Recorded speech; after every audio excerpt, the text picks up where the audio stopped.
शिमगाडे.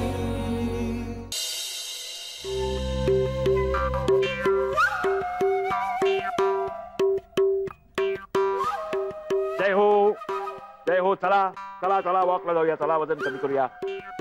सुरेशराव, हे तुम्ही म्हणताय?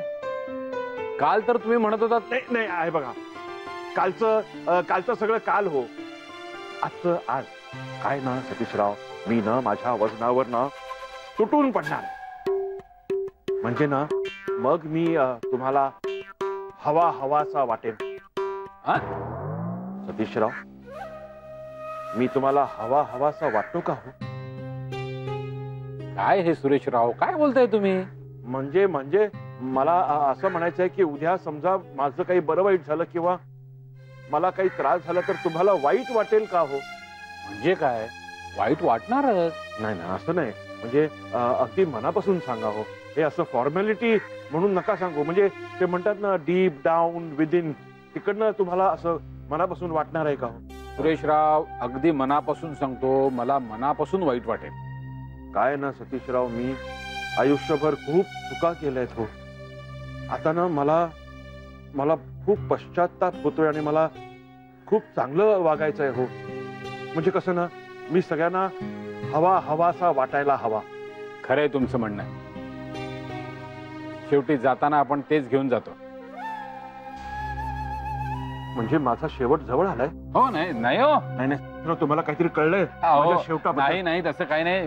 बरं चला, वजन कमी करायचं ना, वॉकला चला. पण तुम्ही असं का म्हणालात शेवटी असं? नाही, मी आपलं जनरलाइज केलं. चला चला चला चला, अगदी मनापासून. चला चला, इकडे जय हो, जय हो, जय हो. अंजली, तुला उद्या चर्चासत्रासाठी युनिव्हर्सिटीत जायचंय ना? हो गॉड, मी विसरलेच होते. या शिफ्टिंगच्या नादात डोक्यातनं निघूनच गेलो होतं. आज बसून सगळी तयारी करायला हवी मला. बरं चल, तयारीला लाग. हे पण मला ना आता जायला पाहिजे. मला स्टडी बोर्डाच्या मीटिंगचा रिपोर्ट व्हाईस प्रिन्सिपलला द्यायचा. मी निघते.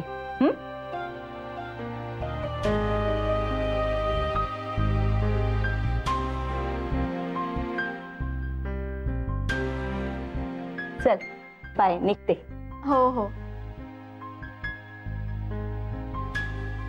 आज सगळी लेक्चर्स नॉनस्टॉप होती. आत्ता फ्री झाली आहे. पण तू काय करतेस इतकं? अगं, उद्याची तयारी करते. उद्याची? हो, विसरूनच गेले होते ना मी. उद्या युनिव्हर्सिटीत चर्चासत्र अटेंड करायचं नाही का?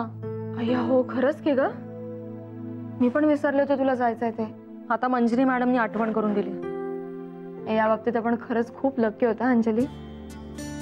आपला सगळा स्टाफ खूप कोऑपरेटिव्ह आणि केअरिंग आहे. हो खरंच, मॅडमनी आज आठवण करून दिली नसती तर खूप पंचायत झाली असती का माझी.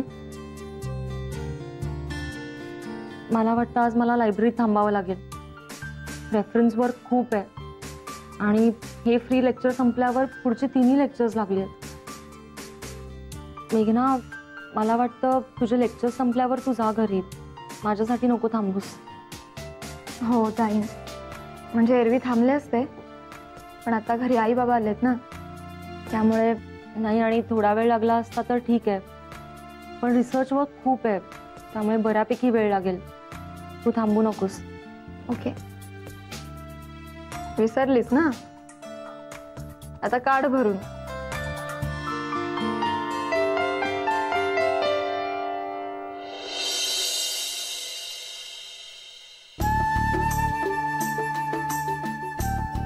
विजया, कॉफी. थँक्यू. ये. थँक्यू. ते काय ग? हा, नाना ते फळांचं वगैरे करतात का ग? नाही म्हणजे सतीश आता हल्ली करायला लागलाय. काय म्हणा, सकाळचा चहा घ्यायचा नाही, फळच खायची. हो. अगं, आम्हीतलं तर कंपल्सरीच आहे ना, त्यामुळे आम्ही गुपचूप फळच खातो. आणि मला असं वाटतं ना की त्याला सपोर्ट म्हणून नाना आणि सतीश फळं खात आहेत सकाळी उठल्या उठल्या. हे पण मला नाही जमलेला. म्हणजे चहा सोडून सकाळी फळं खात बसायची. हो ना, पण जाऊ दे, सपोर्ट म्हणून का होईना, कोणीतरी करताय ना. चला.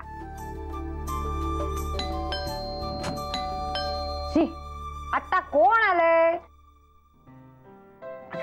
आता नेमकी कॉफी प्यायची आणि आता काय करू ह्याचं? ते ठेव आतमध्ये किचन मध्ये, मी बघते कोण आहे, नंतर घेऊया. शिबाई, आपल्याच घरात ना कॉफी प्यायची चोरी झाली.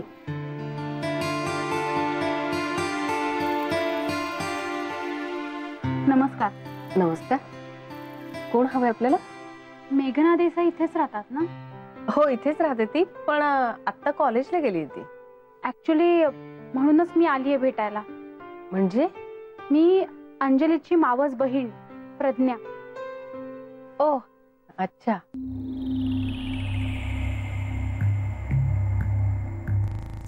तुम्ही? मी विजया, मेघनाची जाऊ. हा, मला वाटलंच तुम्ही विजयाताई असणार म्हणून. अंजलीकडून मी तुमच्या सगळ्यांबद्दल खूप ऐकलंय. अच्छा अच्छा. इनफॅक्ट म्हणूनच मी धाडस केलं तुम्हाला येऊन भेटण्याचं.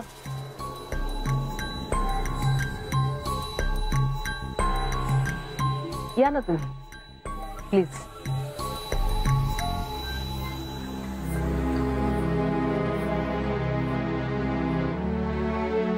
अर्चू, जरा पाणी आण ना प्लीज. हो हो. या बसा.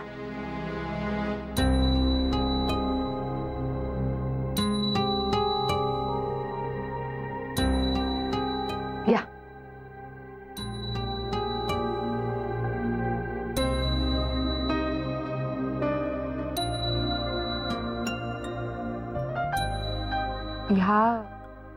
ह्या प्रज्ञाताई. अच्छा अच्छा, प्रज्ञाताई. मी अंजलीची मावस बहीण. हा, हो का? नमस्कार. आणि ही माझी आणि मेघनाची नणंद अर्चना दुसाने.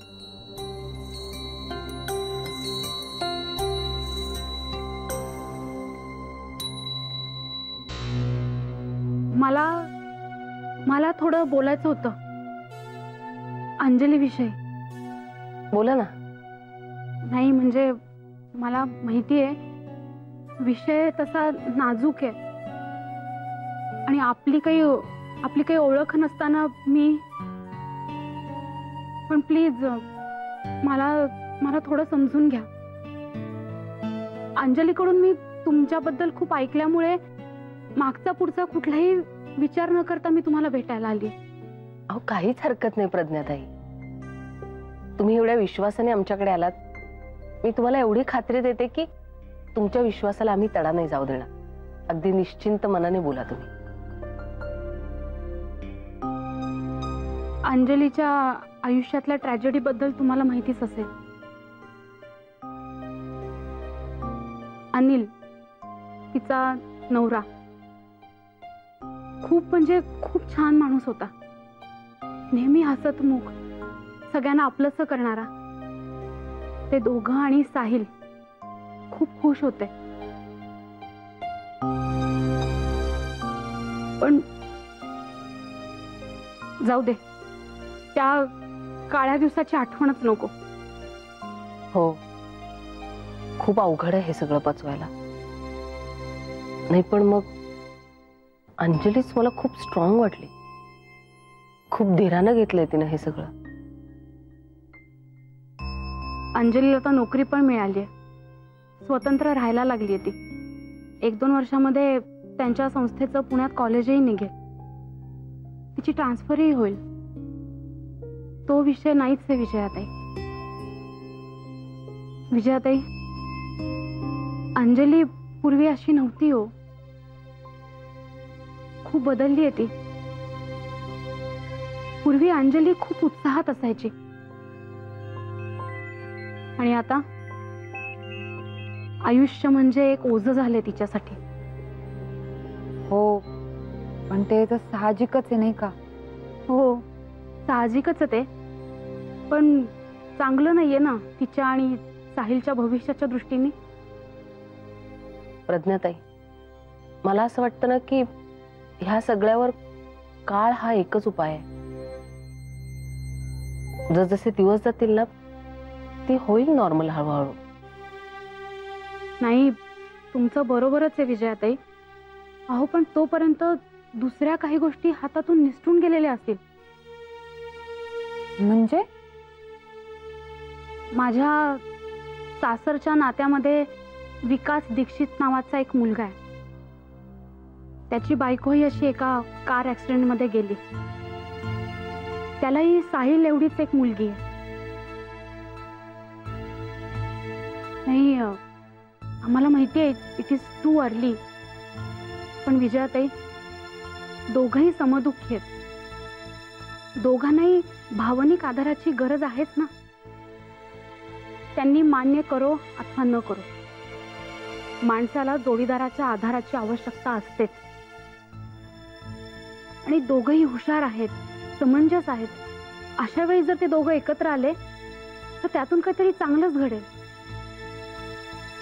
हो. आम्ही आमच्या परीने समजवण्याचे खूप प्रयत्न केले, पण दुसरं लग्न नकोच आहे तिला. नाही म्हणजे आम्ही तिचं मन समजवू शकतो, अहो पण भविष्याच्या दृष्टीनं तिनं तडजोड करून हे नातं स्वीकारावं असं आम्हाला वाटतं. टू बी व्हेरी ऑनेस्ट, आणखीन 2 वर्षांनी तिला वाटलं की लग्न करायला काही हरकत नाहीये, पण तोपर्यंत विकास दीक्षितला थांबवणं अवघड आहे ना. आणि त्यावेळेस दुसरं कोणीतरी चांगलं भेटणं पण अवघड आहे. कधी कधी ना आयुष्यात महत्वाची असते ती वेळ, टायमिंग. अंजलीने हे समजून घ्यायला हवं. माझी तुम्हाला एवढी एकच विनंती आहे की तुम्ही, मेघनानी, तुमच्या सासूबाईंनी, तुम्ही सगळ्यांनी मिळून अंजलीला जर समजावलं तर खूप बरं होईल.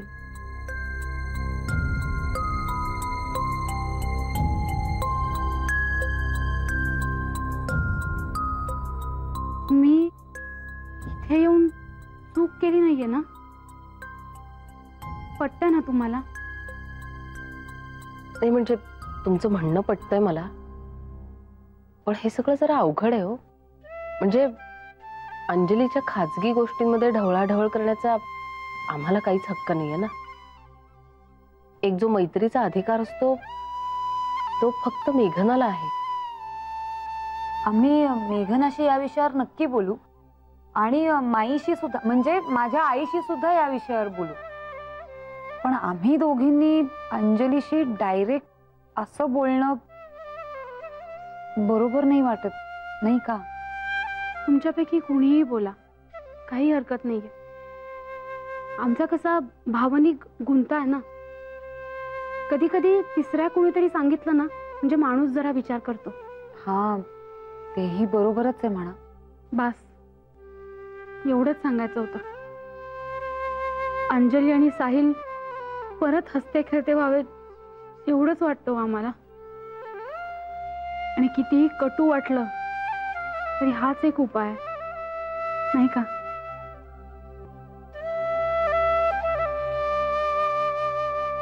निघू मी? अय्या, असं कसं? अहो पहिल्यांदा आलात तुम्ही आमच्याकडे. चहा कॉफी काहीतरी घ्यायलाच लागेल. नाही नाही नको, नाही खरंच नको.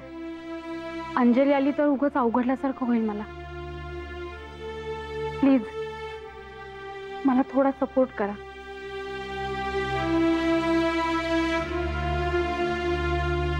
अहो तुम्ही असे हात वगैरे नका जोडू हो प्लीज. आम्हाला जे काही शक्य आहे ना ते सगळं करू आम्ही. हो,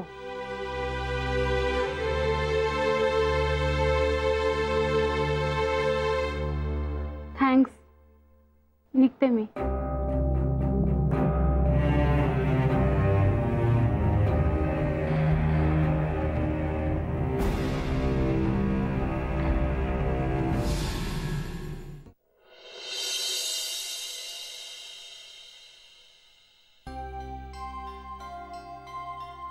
अहो चला ना, जरा मोकळ्या हवेत फिरूया.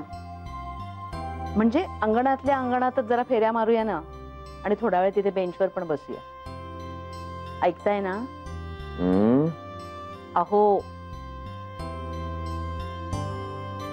काय करताय काय एवढं? हा काय आहे, अहो आता मी हे जे बारीक व्हायचं ठरवलंय की नाही, तर ना मला अनेक लोकांनी नेहमीप्रमाणे अनेक उपाय सांगितले. विविध उपाय. आता बघा ना, एकाने मला सांगितलं की सकाळी उठल्या उठल्या अंशापोटी, अंशापोटी म्हणजे रिकाम्या पोटी 1 ग्लास गरम पाणी, त्यात 1 अख्खं लिंबू पिळून घ्यायचं. त्यावर लगेच दुसरा म्हणाला छे छे छे, त्याच्यामध्ये अर्धा चमचा मध पण घालायचं. तेही लिहून ठेवलंय. एकाने तर सांगितलं की 8 दिवसाचा प्रोग्राम आहे म्हणे. म्हणजे कसा की आज भाज्या तर फक्त भाज्या खायच्या, मग दुसऱ्या दिवशी केळी तर फक्त केळीच खायची, तिसऱ्या दिवशी म्हणे. अहो काय चाललंय काय तुमचं? हे सगळं तुम्ही करणार आहात? म्हणजे काय माधुरी, अहो तुम्हीच तर मला प्रेरणा दिलीत ना. आणि तुम्हीच मला सांगितलं होतं की हे असं रडत बसायचं नाही. तुम्ही असे रडत बसलात तर तुम्ही सगळ्यांना नको नकोसे व्हाल. तुम्हीच मला सांगितलं होतं की नाही. आणि मीही ठरवलं बरं का, मनावर घेतलं बारीक व्हायचं, आणि मग हे सगळे प्रयत्न सुरू केले. हो अहो पण ऍक्च्युली खरं सांगू का हा तुम्हाला, म्हणजे काय आहे ना, इथे काय बारीक बिरीक होणार नाही हो, नाही होणार आहे बारीक. पण कसं आहे, मी एवढे सगळे प्रयत्न करतोय, हे लोकांनी पाहिल्यावर त्यांना माझं कौतुक वाटेल, आणि मग माझं कौतुक वाटलं की त्यांना मी हवा हवासा वाटेल. होय की नाही? हा सांगा मला, वाटेल की नाही? हा हो, हे तुमचं जे काय अजब तर्कशास्त्र आहे ना, माझ्या समजण्या पलीकडचे. बाबाजी, अहो माधवी, मी तुम्हाला 100% खात्री देतो, मी बारीक काही होणार नाही. माझं वजन जय हो कमी कधीच होणार नाही. पण निदान प्रयत्न करतोय असं दाखवतो हो लोकांना, देसाई कंपनींना. म्हणजे तुम्ही म्हणाल्याप्रमाणे ते माझं असंच प्रेमाने सतत स्वागत करत राहतील, त्यांना मी हवा हवासा वाटेन हो. म्हणून सोपं आहे, काय एवढं न समजण्यासारखं. मला काहीही कळत नाहीये तुम्ही काय बोलताय ते. चला जाऊया खाली. चल बाबाजी, यांना काही कळत नाही, यात काय नवीन आहे. जय हो. हा सगळा तिढा मला अंजलीने आधीच सांगितला होता नाना. खरं म्हणजे ती इथे तातडीने शिफ्ट होण्यामागचं कारण सुद्धा हेच होतं. म्हणजे प्रज्ञाच्या घरी राहायचं आणि तिचं म्हणणं ऐकायचं नाही, ते खूप जड जात होतं तिला. कारण प्रज्ञाने तिला इमोशनली खूप सपोर्ट केलाय. पण म्हणून प्रज्ञाचं म्हणणं न ऐकणं म्हणजे आपण प्रज्ञाला हर्ट करतोय असं वाटतंय तिला. पण नाना, तिच्यासाठी दुसरं लग्न हा विचार सुद्धा खूप त्रासदायक आहे. आणि दुसऱ्या बाजूने विचार केला तर प्रज्ञा विजय त्यांना भेटून जे म्हणाली ते प्रज्ञाच्या, अंजलीच्या आईच्या पॉइंट ऑफ व्ह्यूने पाहिलं तर बरोबरच आहे. कॉम्प्लिकेटेडच आहे मामला, आणि भावनांचा गुंता असा फटक्यासारखी सोडवता येत नाही ना. रेशीम गाठी असतात त्या. बिचाऱ्या विजयाची भलतीच पंचायत झाली म्हणायची. हो ना, टेन्शनच आलंय त्यांना. म्हणूनच तर तुमच्याशी आणि माईंशी बोलून हे मॅटर सॉल्व्ह करायचं असं ठरवलंय आम्ही. अच्छा अच्छा, म्हणून आधी माईशी बोलायचं म्हणून अर्चू आणि विजया धावल्या का तिच्या बरोबर मार्केटमध्ये? पण नाना, विजया त्यांना काय किंवा माईंना काय, या विषयावर स्वतःहून अंजलीशी बोलणं जडच जाणार आहे. तुम्ही बघितलंत ना अंजली किती रिझर्व्ड येते. नाही, अशी एवढी नवीन ओळख असताना अशा खासगी विषयावर काय बोलणार त्या.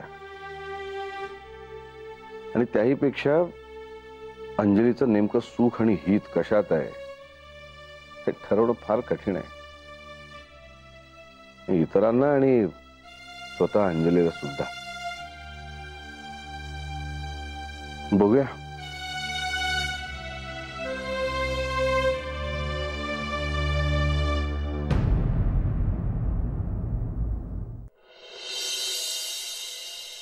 मागच्या वेळेस जवळपास सगळे ट्रेस तू, विजय आणि मुलं यांनी मिळूनच पूर्ण केलेत. मग त्यात काय एवढं?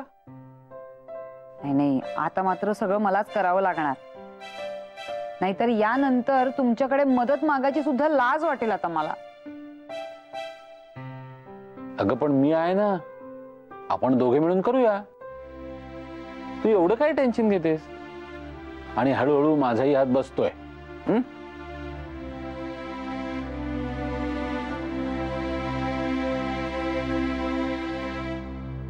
पण काहीतरी गडबड होणार आहे एवढं नक्की. कसली? अंजलीच्या इथे येण्यामुळे होणार आहे एवढंच माहितीये मला. अजून तुझं चालूच आहे का ते? आता तिची बहीण येऊन तुम्हाला तिच्या दुसऱ्या लग्नाबद्दल सांगून गेली, यात कसली आली गडबड? आणि ती बिचारी प्रेमापोटी चाली होती ना. सतीश, तुला ना काहीच कळत नाही.